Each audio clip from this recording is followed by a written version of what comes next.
but also concentrated around the river. It's always been central in Parisian life, the Seine River. And we're going to cross over now and go over the Alma Bridge. We decided if traffic is not too bad, I think it should be okay. And then hopefully we can see the name given by the United States to the city of Paris and to France from a bit closer. And that's really something that, of course, we cherish. It's much better. I'm not saying that to flatter you, but much better than the Canadian monument that we got on.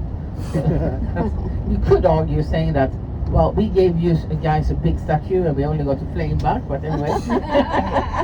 No. I see. We are happy about it. You know, the Statue of Liberty, when she was created, she was built up once here by the Eiffel Tower, and then they took her down in small pieces, sent her over in crates to the United States, and then it wasn't organized who would pay for the foundation. So France didn't, and we sort of, well, we gave you a statue, come on, do it yourself. And in the States, it wasn't clear who would pay, if it would be the state or if the city of New York. So finally, the first crowdfunding was made in, I think, was it Washington Post? It was one of the big journals, newspapers anyway. And they people bought a piece and gave money to make the foundation of the Statue of Liberty. Yeah. That's cool. And Statue of Liberty, as I said, she's there for two reasons. One was that you abolished slavery in 1865.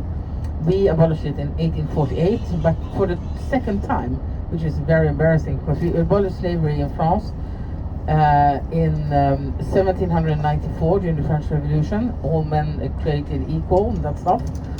But then Napoleon came. And Napoleon, he reinstalled slavery in the colonies, French colonies. So after 8 years, people who have been freed became slaves again. It was really awful. Oh my God. So we had to do it the second time, and then 1848, and then all over the world people were working on this abolition of slavery. We've gotten to understand that it was not a very good thing to have. And United States finally, you did it 2 times as well in a way, because first it was forbidden with slave trade, and then but people who had slaves could continue with that, and then finally in 1865. So that was very important. If you look at, we have 6 statues of liberties in Paris, actually, smaller ones of course. But if you look at the Statue of Liberty, some of them, there are many different copies, or so many of them made at the same time. Some of them have chains around the ankles, and that's to remind us about abolition of slavery. And then of course also 100 years of independence, that you became free from the English, because the United States, you up until your independence, you were only a colony of many European countries. You had Spain, France. You had a big slab of land going from Louisiana. Mm-hmm. Where are you from, guys? Sorry, I forgot to ask. Texas. and Alaska. Alaska. Oh. The other or Oh, two different? Yeah, the other one, We yeah. won't be going there, but I can tell you that absolutely, I found out not that many years ago. I didn't know about this, but I learned something special about Texas. Was that you were independent for a while in the 19th century? We're I smart. I didn't understand that. It was how many, 4 or 5 years? Something like that. Texan Revolution. Yeah, it was a few years. I can't remember. Yeah, but a couple of There's a years. Yeah, history teacher. and the only country in the world, I think, I might be mistaken, I think at least one of the very few who acknowledged Texas as a republic, as a country, was France. Yeah, France. Yeah. So there is the Texas Embassy by Place Vendôme. It's close to the opera. Actually, you can look it up, and it's still marked on the wall, like the Texas Embassy, and it was 1 year or something like that. But anyway, it's quite cool. And I was like, what Texas Embassy? And then it was actually a longer period of time than I thought that it was an independent state, an independent country. So didn't last, but anyway, that's of course would have been a bit strange having a country in the middle of the country. But anyway, sorry, going back to this independence. Of course, you managed to get rid of the English, and we sold you the Louisiana Purchase in the beginning of the 19th century. We sold our land that we had as a colony in the United States. And the Louisiana was all from the south, all the way up to the Canadian border, much bigger than you actually would think. And people thought it was a small area, but it was really, really big. And Napoleon sold it for not that much money, because he had problems with the slavery and the uprisings in the West Indies, in Haiti, what's called Saint-Domingue, and he had problems controlling these revolutions that kept coming. And he said, hey, if the slaves in the United States, in the area of Louisiana, would start rising against the French as well, he couldn't control it, was too far away.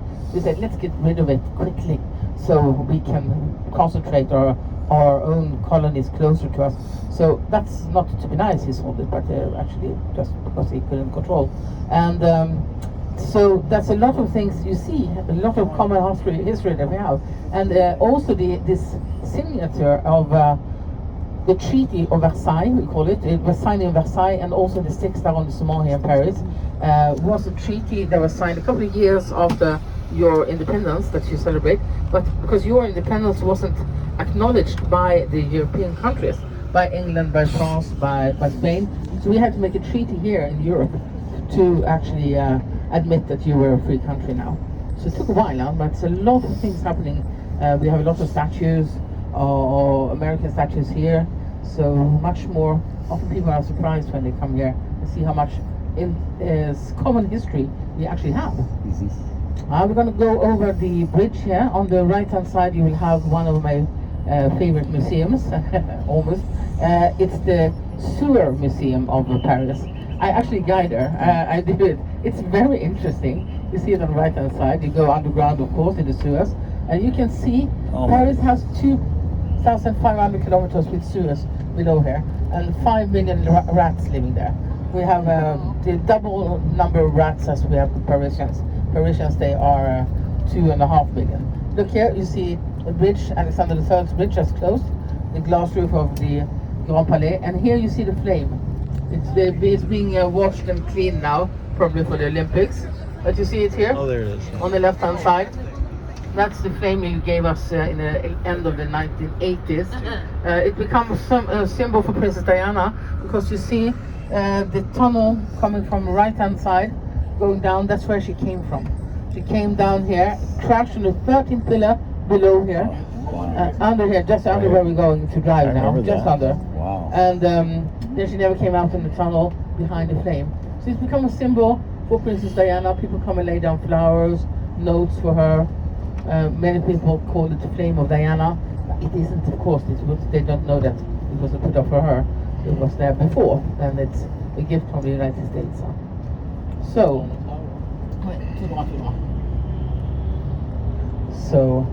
we are now going up here, and oui, on va pas prendre Montaigne pour descendre, ça c'est sûr. Je viens de regarder. Yeah, it's a little bit messy, but that's okay. So we're coming up this street here that goes all the way up to the Champs-Élysées. You have to practice to say Champs-Élysées, because we tease the Americans, because you see some people say Champs-Élysées. You don't say that, okay? Make me proud. You say Champs-Élysées. Champs-Élysées. Okay, very good, very good. I'm proud. Champs-Élysées. So we're going to go around the Arc of Triumph. Not stopping, but just going around it. It's always putting your driver to the test. We don't have to do that. It's already shown how good it is some. But it's not easy to drive around there. Often there's an accident happening there every 11th minute. Oh boy. Yeah, it's messy. And that's also a thing, because if there's an accident happening, the insurance companies, they do not... they actually split 50-50. They don't look who did it, because it's impossible to see. You can't do that though. And when you go in the roundabout around the Arc of Triumph, you don't have to leave way, but when you go out, you have to. So some people, tourists that come here, they circle round and round and round, and getting more and more sweaty as the time goes by, and they can never get out. It's very stressful. I do not drive in Paris, I can tell you. I do not drive at all. Me and my husband, we take the metro and the buses. That's it. My husband does drive when we rent a car, but I would never do it. Crazy city. Well, since we're a bit stuck in traffic, I'm gonna I'm gonna be mean and do a short history lesson. And don't worry, we're not back in school. That's okay. You can relax. But just a little bit, because I keep talking about Napoleon, Louis the 14th, Louis the 15th, and it's difficult to put it all in its context. So remember what I told you about? I told you about the Parisi people, the Romans that came here 52 before Christ. The first kings of France were Christian kings. That's very important for French history. There was the Clovis I. He was king of a tribe called the Franks that came here, and he made Paris his capital in 500 after Christ. So we can say that the kings of France, they started from around 500 after Christ.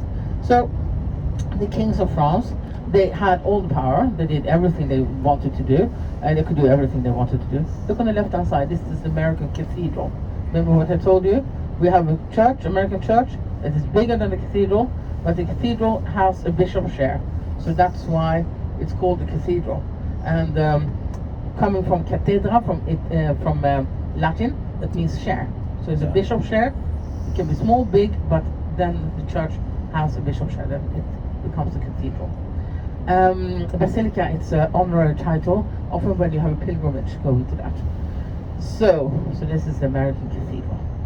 Well, the kings of France, they had all the power. They did whatever they wanted to, and all the riches. And then finally there was the French Revolution, 1789, and the people that took over the control, they beheaded Marie Antoinette and Louis the 16th on the Champs-Élysées, on the Place de la Concorde, where the obelisk stood that you saw, and that's where we had guillotine for a long while during the French Revolution.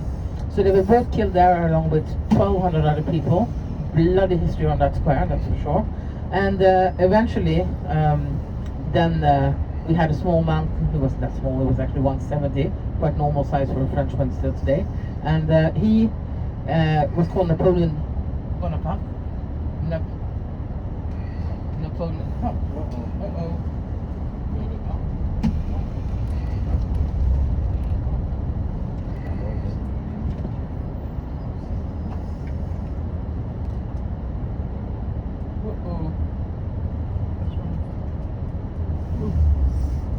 I think it stopped working. Checking. I have no voice. Hello.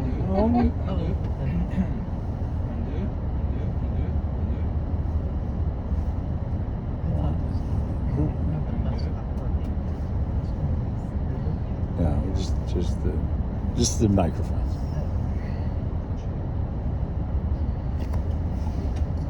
Laisse-moi le démonter. I've got a microphone problem. I'll be right back.